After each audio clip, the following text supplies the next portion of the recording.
했습니다. 오늘 우리가 함께 나눌 말씀도 예수님의 죽으심과 이 십자가의 은혜, 그 사랑을 정말 깊이 묵상하자라는 그러한 그 말씀입니다. 이 묵상이라는 것은요, 잠잠히 생각하다 혹은 중얼거리다, 그런 뜻입니다. 우리가 하가한다고 하잖아요. 지금 아까 우리도 이제 하가를 5번 했는데, 하가한다는 게 중얼거리면서 또 깊이 생각으로 묵상한다, 그런 뜻입니다. 이 하가는요, 그래서 우리가 생각하는 것처럼 수도사들 혹은 뭐 어떤 수행을 하는 수행자들, 특정 어떤 종교층에 있는 사람들이 하는 게 아니고, 이 하가는 우리 모든 그리스도인들이 하는 것이 하가입니다. 우리 모든 그리스도인들이 매일 그 묵상을 통해서 우리의 삶의 방향과 또 우리의 삶을 또 돌아보고, 또 묵상을 통해서 하나님의 말씀을 받고 주님의 만지심을 입고, 또 묵상하면서 안식을 얻고, 묵상하면서 생명을 얻고 회복을 얻고, 그래서 이 묵상은 우리 모든 그리스도인들이 숨 쉬듯이 매일 매순간 하는 것이 바로 이 하가인 것입니다. 오늘 이 묵상에 관한 말씀을 좀 계속 나누려고 하는데, 이 묵상은 명상이 아닙니다. 명상은 그 대상이 나 자신이에요. 내 마음을 생각하고 나를 돌아보고 하는 것이지만, 묵상의 대상은 예수님이십니다. 하나님이십니다. 그래서 이것은 명상과는 굉장히 다른 영적인 것이라는 것을 우리가 좀 생각했으면 좋겠습니다. 성경에 보니까요, 복을 받을 사람, 또 형통할 사람, 어떻게 하면 복을 받고 어떻게 하면 형통한 사람이 되는지에 대해서 그 비결을 말씀하고 있어요. 그럼 그 비결을 알고 싶으십니까? 할렐루야. 이미 우리는 다 복받은 사람이고 다 뭐 하는 일마다 잘 되는 사람들이라 특별히 관심이 없는 사람이 있을지 모르겠는데요, 저는 주님이 주시는 복이라면 받고 또 받고 싶습니다. 또 정말 하나님이 말씀하신 대로 하는 일마다 모든 일이 정말 잘 되는 그러한 것을 저뿐만이 아니라 우리 모든 성도들이 정말 다 누렸으면 좋겠습니다.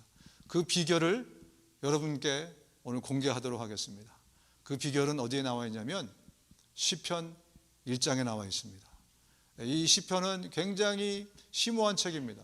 그래서 이 시편을 많이 묵상하는 사람들은 이것을 정말 이렇게 깊이 있게 수십 년을 묵상해도 그 정말 진짜 그 가치를 꺼내기가 정말 힘들다라고 할 정도로 이 굉장히 비밀의 책이 시편이다, 이렇게 많이들 이야기하는데, 우리가 어떻게 하면 우리의 삶에서 늘 복을 얻는 사람, 늘 형통하는 사람, 늘 정말 손대는 일마다 잘 되는 사람이 될 수 있을 것인가? 우리가 시편 1장 1절부터 3절까지의 말씀을 같이 한번 읽으면서 그 비결을 찾아보겠습니다. 시작. 복 있는 사람은 악인의 꾀를 따르지 아니하며 죄인의 길에 서지 아니하며 오만한 자의 자리에 앉지 아니하며 오로지 주님의 율법을 즐거워하며 밤낮으로 율법을 묵상하는 사람이다. 그는 시냇가에 심은 나무가 철 따라 열매를 맺으며 그 잎이 시들지 아니함 같으니 하는 일마다 잘 될 것이다. 복을 받는 사람, 늘 주님의 복이 임하는 사람, 그리고 하는 일마다 잘 되는 사람들이 하는 일이 있다고 합니다. 그 사람들이 늘 밤낮으로 그리고 매일마다 하는 일이 있다고 합니다. 그게 뭡니까? 그것은 바로 묵상이에요. 그것은 바로 묵상입니다. 무엇을? 하나님의 말씀을 묵상하는 사람, 하나님의 말씀을 하가하는 사람. 우리가 주의할 것은, 이것은 밤낮으로 그리고 매일마다 하는 사람입니다. 가끔씩 시간 될 때 아니면 억지로 이런 사람이 아니고, 늘 하나님의 말씀을 주야로 매일마다 묵상하는 그 사람, 그 사람에게 하나님이 약속하십니다. 어떤 약속이십니까? 내가 복을 부어주겠다. 그 사람에게는 내가 복을 부어주겠다 약속하십니다. 그 사람은 손대는 일마다 잘 되게 해주겠다. 이것이 약속을 어기지 않는 신실하신 하나님의 약속입니다. 저와 여러분들이 이 묵상의 비결을 그래서 오늘 잘 우리가 좀 배웠으면 좋겠습니다. 우리가 성경을 매일 묵상한다는 것은요, 결론적으로 우리는 매일 성경의 주인공 되신 예수님을 묵상한다는 말 아니겠습니까? 왜냐하면 이 모든 성경은 나에 관해서 쓰여진 것이다 라고 예수님이 직접 말씀하셨습니다. 성경의 주인공은 예수님이세요. 그래서 결론적으로 보면 어떤 사람이 복을 얻는가, 우리가 묵상을 하는데 주야로 밤낮으로 매일마다 예수님을 깊이 묵상한, 특별히 이번 이 사순절 기간을 맞이해서 십자가에 달려서 나를 위해서 피 흘리신 그 예수님을 깊이 묵상하는 바로 그 사람, 밤낮으로 묵상하는 그 사람에게 주님께서 복과 은혜를 더하셔서 그의 삶이 마치 시냇가에 심겨진 나무처럼 그렇게 되게 하리라. 사시사철 푸르고 그리고 열매 맺는, 마르지 않는 그런 시냇가에 심겨진 나무 같은 그러한 삶, 정말 우리 모두가 사모하는 삶 아니겠습니까? 그러한 것의 비결은 바로 이 묵상으로 비롯된다라고 주님이 말씀을 하시는 것입니다. 우리가 날마다 예수님을 묵상하지 않으면 어떤 일이 우리의 마음에서 벌어질까요? 우리는 나도 모르는 사이에 세상을 묵상하게 되어 있습니다. 사실 우리는 둘 중에 하나를 해야만 되는 운명을 가지고 태어났어요. 우리가 이 땅에 태어날 때 운명 지어진 것이 굉장히 많잖아요, 그죠? 우리의 신체 사이즈부터 해서 여러 가지 많이 운명 지어진 것이 있는데, 그 중에 하나가 뭐냐면 우리의 이 마음은요, 내가 예수님을 묵상하지 않으면, 하나님의 것을 묵상하지 않으면 세상 것이 내 안에 들어와서 세상 것을 묵상하게 되는 운명에 우리가 처해졌다는 거예요. 그래서 우리는 둘 중에 하나를 지금 하고 있는 거예요. 내가 예수님을 깊이 묵상하고 살아가는가, 아니면 세상과 세상의 것을 깊이 묵상하고 살아가는가, 둘 중에 하나를 하고 살아가고 있는 겁니다. 여러분, 이 묵상이 굉장히 영적인 것은요, 이 묵상한 대로 우리가 사라지기 때문에 그래요. 저와 여러분은 지금 수십 년 동안 묵상한 결과가 오늘 우리의 삶이라는 것을 아셔야 돼요.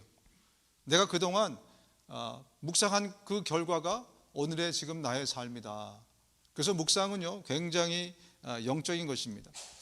그래서 우리가 예수님을 묵상하지 않으면 아까 시편에서 말씀하신 것처럼 우리가 악인의 꾀에 넘어가게 되고요, 그리고 죄인의 길에 서게 되고 오만한 자의 자리에 앉게 되고, 나도 모르는 사이에 바로 세상과 똑같아진 사람으로 그렇게 내가 만들어진다는 그러한 말씀입니다. 여러분, 그래서 지난 한 주간 동안 저와 여러분이 살면서 어떤 것을 제일 묵상하시면서 한 주간을 보내셨는지를 한번 돌아볼 필요가 있습니다. 내가 제일 많이 묵상한 것은 무엇인가? 예수님 이외에 혹시 내가 제일 많이 묵상한 것이 있다면 그것이 내 삶을 드라이브 해나갈 것입니다. 나는 바로 그것에 의해서 만들어지는 그런 존재로 변하게 될 것입니다. 그것을 성경에서는 우상이라고 합니다. 우상. 예수님 이외에 내가 가장 열정적으로, 또 가장 관심 있게, 가장 많은 시간을 보내고, 가장 사랑하고, 그래서 가장 많이 묵상하고 있는 그 대상, 그것이 바로 우리의 우상이라고 얘기하는 거죠. 무엇을 묵상하느냐가 우리의 인생을 바꾸고 삶을 바꾸는 그러한 힘이 있습니다. 그래서 여러분 가운데 내가 매일 예수님을 묵상하고 또 기도하면서 또 말씀 보면서 매일 주님 묵상하는 게 힘들고 어려운 분들이 아마 계실 겁니다. 이번 사순절 기간이 우리가 이런 것들을 훈련할 수 있는 좋은 기회입니다. 이번 사순절 기간 동안에 우리가 40일 동안 예수님에 대해서 깊이 전 우리 그리스도인들이 지금 이 기간 동안에 모든 대부분의 교인들이 예수님을 깊이 묵상하는 시간을 갖는데, 이때 우리가 좀 우리를 훈련할 수 있는 좋은 기회로 삼으면 좋을 것 같습니다. 내가 결심만 하면, 주님, 내가 좀 나도 나는 예전에 목사님이나 수도사나 아니면 특별한 사람이나 늘 예수님을 묵상하면서 사는 건 줄 알았는데 알고 보니까 우리 모든 평범한 그리스도인들이 매일마다 또 주야로 예수님을 묵상하는 것이 이것이 당연한 거였네요. 이제 알게 됐습니다. 그래서 내가 정말 그것을 하기 원하는데 주님 나를 도와주십시오 하면서 내가 결단하고 시작하면 성령께서 도와주십니다. 예, 우리의 힘으로는 할 수 없는 것을 주님이 아시기 때문에 주님이 내가 결단만 하면 주님이 도와주십니다. 그래서 이번 기회에 저와 여러분들이 매일 밤낮으로 매일마다 예수님을, 특히 십자가에 달리신 그 예수님을 깊이 묵상할 수 있는 그런 계기가 생겼으면 좋겠습니다. 예, 나중에는요, 이게 처음에는 버거울지 모르지만 나중에는 굉장히 사랑하고 흠모하는 시간이 될 거예요. 예, 하루 중에서 제일 기다려지는 시간, 여러분 지금 어떤 시간입니까? 밥 먹는 시간?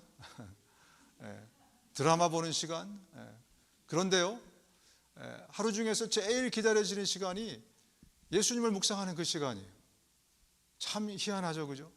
예, 그 맛을 아는 분들은 그 다른 그 어떤 거하고도 양보하거나 바꿀 수 없는 시간이 될 겁니다.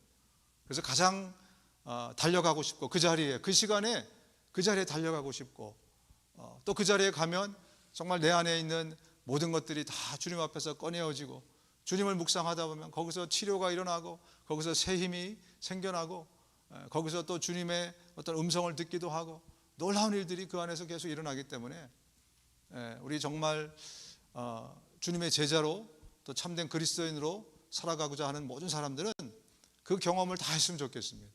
그 맛을 알아야 우리가 사모하게 되니까 이번 사순절 기간이 그것을 우리가 얻는 귀한 시간이 좀 됐으면 좋겠습니다. 예, 오늘 말씀을 통해서 우리가 이 예수님을, 특별히 십자가에 달리신 그 예수 그리스도를 깊이 바라보고 묵상할 때 우리 삶에서 어떤 변화가 일어나는가, 다시 말하면 왜 그것이 우리에게 진짜 복을 주고 그리고 우리를 형통하게 하는가에 대해서 오늘 말씀을 통해서 좀 보려고 합니다.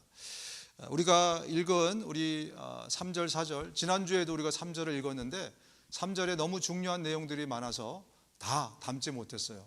그래서 오늘 그 3절에 있는 부분과 4절에 있는 부분을 같이 좀 생각을 하는데, 우리 3절 끝부분에 우리 예수님은 우리의 죄 문제를 해결해 주셨다, 바로 이것을 오늘 저와 여러분들이 좀 깊이 그 예수님을 생각했으면 좋겠습니다. 또한 4절에 보면은 이제 4절부터 사실은 마지막 절까지, 1장 마지막 절까지 예수님은 천사보다 뛰어나신 분이다에 대해서 계속 말씀을 하고 있습니다. 당시의 사람들은 천사를 하나님급으로 봤어요. 그래서 천사가 나타나면 사람들이 막 엎드립니다.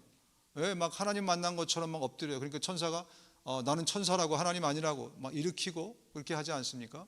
그 정도로 사람들은 이 천사에 대해서 굉장히 우수하게 탁월하고 위대하다고 생각했는데, 그보다 뛰어나신 분이 바로 누구라고요?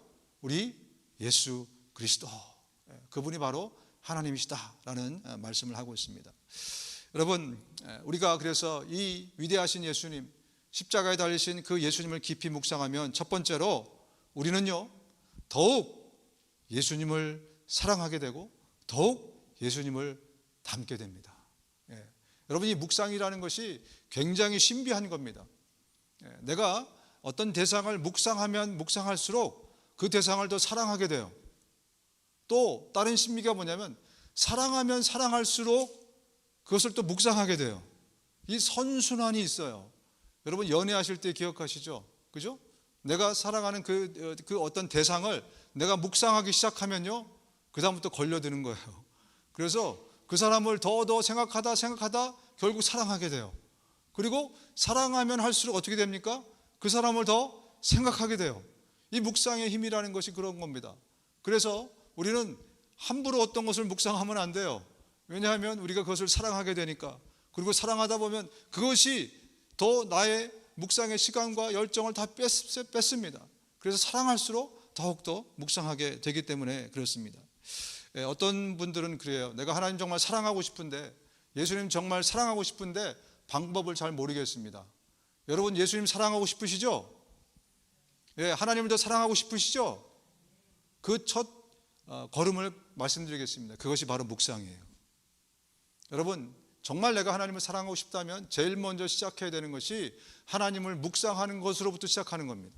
예수님을 내가 정말 사랑하고 싶다면 그 첫 스텝은 바로 예수님을 내 묵상의 중심에 두는 거예요. 그래서 예수님을 묵상하면 묵상할수록 내가 예수님을 사랑하게 돼요. 그리고 예수님이 더 사랑하고 사랑할수록 예수님을 더 또 묵상하게 돼요. 이런 선순환이 우리 가운데 일어나게 되는 겁니다. 그래서 어떤 사람은요, 나에게는 사랑할 능력이 없다. 내가 그래도 오랜 동안 신앙생활 했는데 내가 예수님을 사랑할 능력이 내 안에 있을까? 자꾸 고개가 갸우뚱거려진다. 그런데 이 비결을 모르셔서 그래요. 정말 예수님을 내가 사랑하기 원한다면 그 첫 스텝인 묵상으로부터 그 사랑을 시작하시기 바랍니다. 우리가 아침에 일어나면요, 아주 신기하게도 묵상할 거리들이 자꾸 내 마음에 들어와요. 내가 계획한 것도 아닌데 내가 생각하고 싶지도 않은 건데 일어나자마자 정신이 좀 들면 묵상할 것들이 막 들어와요. 그래서 제 기억에는 대부분이 안 좋은 것들이었어요. 여러분은 어떠신지 모르겠는데 아침에 일어나서 그냥 정신을 차리자마자 여러 가지 어떤 옛날에 안 좋은 기억들, 아니면 오늘 내가 해결해야 될 굉장히 중요한 어떤 문제, 아니면 어떤 무거운 어떤 사건, 이런 것들이 내가 의도치 않았는데 내 머릿속에 자꾸 들어오면서 그것을 묵상하기 시작하면서 괜히 아침부터 스트레스를 엄청 받으면서 하루를 시작하게 됩니다. 여러분, 아침에 일어나자마자 우리가 그 대상들을 예수님으로 대처하셔야 돼요. 그 묵상의 대상을 예수님으로 대처하지 않으면 우리는 아침부터 세상을 묵상하면서 하루를 시작하게 됩니다. 여러분, 세상을 묵상하면 어떻게 된다고요? 세상을 사랑하게 되는 거예요. 주님이 말씀하시지 않습니까? 여러분은 세상이나 세상에 속한 것들을 사랑하지 마십시오. 누구든지 세상을 사랑하면 그 사람에게는 하나님 아버지에 대한 사랑이 없습니다. 여러분, 하나님을 사랑하는 것도 묵상을 통해서 시작으로 사랑하는 것처럼 세상을 사랑하는 것도 마찬가지입니다. 세상을 사랑하는 것도 어디서부터 시작이 되냐면 세상 것들, 세상을 묵상하면서부터 세상을 사랑하게 되는 거예요. 그리고 점점 사랑하게 되면 더 세상을 내가 또 묵상하게 되는 이런 악순환이죠. 그거는 이런 악순환이 우리의 삶에서 반복되게 되기 때문에 그렇습니다. 그래서 우리는 빨리 그 대상을 세상 것에서 예수님으로 옮겨야 돼요. 성경 우리에게 분명히 우리의 묵상의 대상을 말씀해 주고 있습니다. 히브리서 3장 1절, 아까 우리가 하가한 말씀 다시 한번 읽겠습니다. 시작. 하늘의 부르심을 함께 받은 거룩한 형제자매 여러분, 우리가 고백하는 신앙의 사도요 대제사장이신 예수를 깊이 생각하십시오. 성경은 우리에게 분명히 우리의 묵상의 대상을 말씀해 주셨어요. 그 대상이 누구라고요? 예수 그리스도. 예수를 깊이 묵상하라, 깊이 생각하라, 깊이 하가라 라고 말씀해 주셨습니다. 여러분, 사랑하면 닮아갑니다. 동의하십니까? 사랑하면 사랑하는 대상을 우리가 나도 모르는 사이에 닮아가요. 그래서 이 묵상이 굉장히 영적이고 중요한 것입니다. 우리가 날마다 예수님을 묵상하면 나도 모르는 사이에 예수님을 닮아가는 나 자신을 발견하게 됩니다. 그래서 묵상이 중요한 것입니다. 이 원리를 잘 표현해 주는 게 언젠가 한번 말씀드렸던 것 같은데, 그 나다니엘 호돈이라는 사람이 쓴 그 큰 바위 얼굴이라는 소설입니다. 어릴 때 읽은 그 소설인데요. 이 소설의 주인공이 이제 어니스트라는 주인공이 어린아이가 그 마을에 큰 바위가 있었어요. 근데 그 바위는 전설이 전해집니다. 저 바위는 아주 굉장히 훌륭한 인물을 상징하는 건데 언젠가는 저 큰 바위 얼굴 같은 그런 사람이 우리 마을에 나타나서 우리를 이렇게 다스려 줄 것이다. 그런 전설이 있었어요. 그래서 이 어네스트는 어릴 때부터 매일 그 큰 바위 얼굴을 보면서 그 훌륭한 인물을 기다렸어요. 오늘도 그걸 묵상하고 내일도 그걸 묵상하면서 이렇게 지내는데 어느 날 어떤 인물이 찾아와요. 보니까 저 사람이 굉장히 그 거기에 부합하는 큰바의 얼굴 같은 사람이다 라고 생각했는데 좀 지내다 보니까 또 아니에요. 이렇게 여러 사람이 지나갑니다. 그러면서 세월이 한참 흘러서 이제 이 어네스트도 나이가 좀 한참 든 성인이 된 거예요. 그러면서 깨달은 게 뭐냐면 바로 자기 자신이 저 큰바의 얼굴 같은 그런 훌륭한 인물이 되어 있다는 것을 나중에 깨달았다는 거예요. 그래서 주변 사람들도 다른 사람이 아니라 바로 어네스트 당신이 저 큰바위 같은 그런 인물입니다. 여러분, 묵상의 결과는 이런 것입니다. 우리는 그 묵상하는 대상을 사랑하고 또 묵상하는 대상을 닮아가게 돼 있어요. 그래서 나는 매일마다 밤낮으로 무엇을 묵상하는가, 이것이 너무나 중요한 영적인 일이라는 것을 오늘 우리에게 하나님이 가르쳐 주시는 거예요. 돈을 묵상하는 사람, 그냥 돈 그러면 그 사람은 진짜 돈 같은 사람이 되는 거예요. 돈 같은 사람이 어떤 사람인지 모르겠지만, 어떤 쾌락을 묵상하는 사람은 그것을 향해서 내 목숨까지도 그것을 사랑하기 때문에 바치는 그런 사람이 될 것입니다. 이번 사순절 기간을 통해서 정말 여러분들이 진짜 복받는 비결, 우리가 진짜 하나님 앞에서 정말 손대는 일마다 잘 되는 그 비결, 예수 그리스도 그분을 묵상하는 것이라는 것. 그럴 때 우리가 주님을 더 사랑하게 되고, 그럴 때 우리가 주님을 더 닮아가게 되고, 이 놀라운 비밀을 오늘 우리가 좀 깨달았으면 좋겠습니다. 여러분, 두 번째로 십자가에 달려있는 예수님을 깊이 묵상하면 십자가에 못 박혀 있는 나의 모습이 보입니다. 누구의 모습이 보인다고요? 내 모습이. 우리는 십자가를 묵상하다 보면 원래 예수님이 죽으실 때, 십자가에 달려 죽으실 때 나도 거기에 함께 죽었습니다. 그래서 바울이 이런 고백을 하는 거죠. 내가 그리스도와 함께, 시작, 내가 그리스도와 함께 십자가에 못 박혔나니 그런즉 이제는 내가 사는 것이 아니요 오직 내 안에 그리스도께서 사시는 것이라. 이제 내가 육체 가운데 사는 것은 나를 사랑하사 나를 위하여 자기 자신을 버리신 하나님의 아들을 믿는 믿음 안에서 사는 것이라. 우리는 모두 십자가에 달려서 예수님과 함께 죽은 존재들입니다. 아멘. 우리는 그래서 이제는 내가 이 인생을 내가 주인이 돼서 내가 살아가는 것이 아니라 예수 그리스도가 내 인생의 주인이 돼서 주님이 살아가는 인생을 사는 것이 우리 그리스도인의 삶입니다. 그래서 우리는 십자가를 묵상할 때마다 예수님뿐만이 아니라 예수님과 함께 못 박혀 있는 나 자신을 발견하게 되는 거죠. 근데 문제는 뭡니까?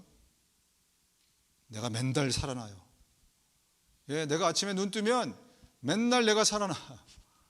나는 분명히 예수와 함께 십자가에 죽었는데 자꾸 이 내가 살아나서 오늘도 또 내가 예수님의 자리를 밀쳐내고 그리고 내 인생을 내가 드라이브 하려고 하고, 이것이 문제로다. 어떻게 하면 우리가 매일 나를 죽일 수 있을까? 바로 십자가에 달려 예수와 함께 죽은 나를 보는 것입니다. 십자가를 통해서 우리는 예수님을 보지만 또 거기에 함께 달려 이미 죽어 있는 나 자신을 보게 되는 것이죠. 그래서 바울도 이렇게 고백합니다. 형제자매 여러분, 나는 감히 단언합니다. 나는 날마다 죽습니다. 바울도 우리와 같은 고민을 갖고 있어요. 분명히 예수 그리스도와 함께 십자가에 자기 자신을 못 박았는데 또 눈 떠보니 오늘도 내가 살아난 거예요. 그래서 바울이 고백합니다. 나는 날마다 죽습니다. 이것은 우리 주 예수 그리스도께서 여러분에게 하신 그 일로 내가 여러분을 자랑스럽게 여기는 것만큼이나 확실한 것입니다. 나는 날마다 나를 죽입니다. 무엇을 통해서? 십자가를 바라봄으로, 십자가에 달려있는 예수 그리스도를 깊이 묵상함으로 거기에 죽어있는 나 자신을 다시 발견하고 그러고 나를 죽이는 그러한 삶을 산다는 겁니다. 여러분, 우리를 고통스럽게 하는 것은 십자가가 아니라 바로 우리의 죄입니다. 죄가 우리의 모든 것의 불행의 근원인 거예요. 여러분, 죄 때문에 우리가 불행해지는 겁니다. 성경은 그 사실을 우리에게 계속해서 말씀하고 있어요. 왜 우리는 불행해진 것인가? 죄 때문이다. 그 문제를 해결하러 오신 분이 바로 예수 그리스도다. 성경 우리에게 말씀해 주고 있습니다. 인간이 죄를 짓자마자 하나님이 말씀하십니다. 이제 땅이 너 때문에 저주를 받을 것이다. 너는 죽는 날까지 수고를 하여야만 땅에서 나는 것을 먹을 수 있을 것이다. 우리는 죄 때문에 고난과 아픔이 계속 우리 가운데 찾아온다는 것을 성경이 말씀해 주고 있죠. 시편 기자가 이렇게 한탄합니다. 미련한 자들이 자기 죄 때문에 고통을 당하며 식욕을 잃고 죽음의 문턱에 이르렀다. 무엇 때문에? 죄 때문에. 여러분, 우리가 십자가를 깊이 묵상하게 되면 우리의 죽어있는 우리와 동시에 거기에 우리의 죄도 달려있음을 우리가 보게 됩니다. 우리가 지었던 죄, 앞으로 지을 죄, 우리의 모든 죄 문제가 바로 그 십자가에 달려있다는 것을 우리가 보게 된다는 거죠. 여러분, 이 세상에서 죄에 대해서 가장 민감해야 될 사람이 누굴까요? 경찰관이나 법관이 아닙니다. 변호사가 아닙니다. 죄에 대해서 가장 민감해야 될 사람은 바로 우리 그리스도인들, 저와 여러분들입니다. 우린 이 세상이 점점 선과 악을 구분하지 못하게 만드는 환경으로 뭐가 죄인지 뭐가 선인지 구별하지 못할 만큼으로 계속 이 세상은 지금 가고 있다는 것을 우리 모두가 느끼고 있습니다. 이런 가운데 우리 그리스도인들이 거기에 물들지 않고 죄에 대해서 민감해져야, 그래야 우리가 세상을 비추는 빛이 되고 세상을 비추는 소금으로 살 수 있는 것입니다. 따라서 우리 가운데 우리가 회복해야 될 최고 중요한 문제 중에 하나가 뭐냐면 죄에 대한 민감성입니다. 죄에 대한 예민함입니다. 근데 어찌하여 많은 그리스도인들이 이 악해가는 세상에 함께 동화돼서 죄를 지으면서도 길티가 없어요. 죄가 죄인지도 모르고 살아갑니다. 내가 단순히 던질 거짓말 한마디, 내가 또 단순히 하는 어떤 하나님 보시기에 아름답지 못한 그거 그냥 있을 수 있다고 생각하는 것이 이 시대인 거죠. 그죠? 여러분, 다시 우리가 정말 이 예수 그리스도를 깊이 묵상하면서 하나님만큼, 예수님만큼 죄에 대해서 민감해질 수 있는 저와 여러분 되실 수 있기를 주님의 이름으로 축원드립니다. 죄 때문에 예수님이 고난받으셨어요. 죄 때문에 예수님이 죽으셨어요. 죄 때문에 하나님이신 그분이 죽으셨습니다. 그래서 우리는 하나님만큼, 예수님만큼 죄에 대해서 민감해질 수 있는 그런 사람이 되어야 되는 거죠. 여러분, 우리가 처음 예수 믿었을 때, 우리가 예수님을 구주로 영접하는 순간 주님이 우리 마음에 들어오시면서 우리의 양심이 회복이 됩니다. 우리의 영혼의 죄 문제가 깨끗해질 뿐만이 아니라 우리의 양심 또한 회복이 돼요. 그래서 여러분 다 기억하실 거예요. 우리 첫사랑 때 예수님 처음 만났을 때 정말 아무렇지도 않은 것, 그것이 평소에는 아무렇지도 않았는데 그때 얼마나 여러분 그것을 정말 예민하게 받아들이셨습니까? 평소에는 죄 같지도 않았던 것인데 양심의 가책이 그렇게 올 수 없어요. 그죠? 그래서 막 회개하게 되고. 여러분, 다시 우리가 예수 그리스도를 깊이 묵상함으로 그 상태를 회복해야 되는 겁니다. 그래야 우리가 정말 경건한, 건강한 그런 그리스도인으로 이 땅을 우리가 살아갈 수 있습니다. 여러분은 모든 사람들과 화목하게 지내고 거룩함을 추구하십시오. 거룩해지지 않고서는 아무도 주님을 보지 못할 것입니다. 굉장히 충격적인 말씀이에요. 죄가 있는 상태에서는 우리가 주님을 보지 못할 것이다 라고 주님이 말씀하고 있는데, 여러분 14절 15절을 같이 이렇게 보면 모든 사람과 더불어 화평하게 지내고 거룩하게 살기를 힘쓰십시오. 거룩해지지 않고서는 아무도 주님을 뵙지 못할 것입니다. 하나님의 은혜에서 떨어져 나가는 사람이 아무도 없도록 주의하십시오. 아주 무서운 말씀을 저와 여러분 가운데 지금 하고 있습니다. 거룩하지 않고는 주님을 뵐 수 없다는 거예요. 우리 모두는 정말 예수님을 기다리는 신부로서 이 땅을 살아갈 때 거룩하고 정결하게 이 땅을 살아야 됩니다. 세상 사람들은 뭐라고 하든 어떻게 살든지 간에 우리는 죄에 대해서만큼은 굉장히 민감해지고 센시티브해지고, 이것을 우리가 회복하지 않으면 주님이 말씀하십니다. 그러지 않으면 나를 볼 수 없다 라고 주님이 우리에게 말씀하고 있습니다. 여러분은 여러분의 지체를 죄에 내맡겨서 불의의 연장이 되게 하지 마십시오. 오히려 여러분은 죽은 사람들 가운데 살아난 사람답게 여러분을 하나님께 바치고 여러분의 지체를 의의 연장으로 하나님께 바치십시오. 여러분은 율법 아래 있지 않고 은혜 아래 있으므로 죄가 여러분을 다스릴 수 없을 것입니다. 우리가 죄를 짓게 되면 죄가 우리를 다스린다. 예수가 우리를 다스려야 되는데 죄가 우리를 다스리는 삶을 사는데 어떻게 우리가 주님을 볼 수 있겠습니까? 그래서 죄에 대해서 민감해지라. 예. 여러분, 우리는 십자가에 달리신 예수를 깊이 묵상하면 묵상할수록 그 센스가 발달하게 됩니다. 죄에 대한 예민함이, 죄에 대한 민감함들이 발달하게 돼요. 그래서 매일마다 우리는 십자가에 달리신 예수 그리스도, 그분을 보고 그분을 통해서 죽은 나를, 그래야 우리가 죄짓지 않고 경건하고 거룩하게 주님 오실 때까지 그리스도의 신부로 이 땅을 살아갈 수 있는 것입니다. 여러분, 경건하게 사십시다. 거룩하게 사십시다. 죄에 대해서 민감해 주십시다. 죄짓지 말고 사십시다. 예. 세 번째, 십자가에 달려있는 예수님을 깊이 묵상하면 은혜 받은 자답게 우리가 살아갈 수 있습니다. 여러분, 은혜 받은 사람은요, 은혜 받은 자답게 살아야 됩니다.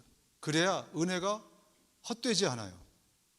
주님이 우리에게 은혜를 주셨는데 그 은혜를 받고 그 은혜 받은 자처럼 살지 않으면 헛되게 된다는 거예요. 그래서 말씀합니다. 우리는 하나님과 함께 일하는 사람으로서 여러분에게 권면합니다. 하나님의 은혜를 헛되이 받지 않도록 하십시오. 여러분, 은혜라는 것은요, 선물이라고 우리가 배웠습니다. 그죠? 은혜는 무슨 우리가 노력해서 얻는 게 아니고 선물이에요. 공짜로 준 거예요. 근데 여러분, 우리가 누군가가 나에게 은혜를 베풀었어요. 그럼 여러분 그 은혜를 딱 받았어요. 그죠? 그리고 입을 싹 씻고, 은혜를 갚을 생각을 하지 않고 입을 싹 씻고 살아갑니까? 아니면 적어도 양심이 있는 사람이라면 은혜가 클수록 큰 은혜를 받았으면 나도 그 은혜를 보답하거나 갚으려고 애쓰십니까? 그죠? 말해 뭐합니까? 그죠? 양심이 있다면 은혜 받은 사람은 그 받은 은혜를 갚으려고, 또 은혜 받은 자로 살려고 그렇게 애를 씁니다. 은혜 베푼 사람은요, 틀림없어요. 그 사람은 다시 돌려받을 생각으로 은혜 베푼 게 아니에요. 특히 하나님은 우리한테 뭐 돌려받을 의도를 가지고 은혜를 베푸신 게 아닙니다. 그럼 그건 거래잖아요, 거래. 그죠? 그래서 하나님이 거래라고 하지 않고 은혜라고 말씀하셨어요. 왜냐하면 받으실 생각이 없어요. 그렇더라도 은혜 받은 우리의 입장은 어떻습니까? 상대방은 전혀 돌려받을 생각을 하지 않지만 나는 그 은혜가 너무 크고 그 은혜가 너무 감사해서 그 은혜에 마땅한 삶을 살고 은혜를 돌려드리려고, 갚으려고 애쓰는 삶이 저와 여러분의 삶이 되어야 되지 않겠습니까? 여러분, 어떤 사람이 자기 주인한테 만냥 빚을 졌어요. 만냥.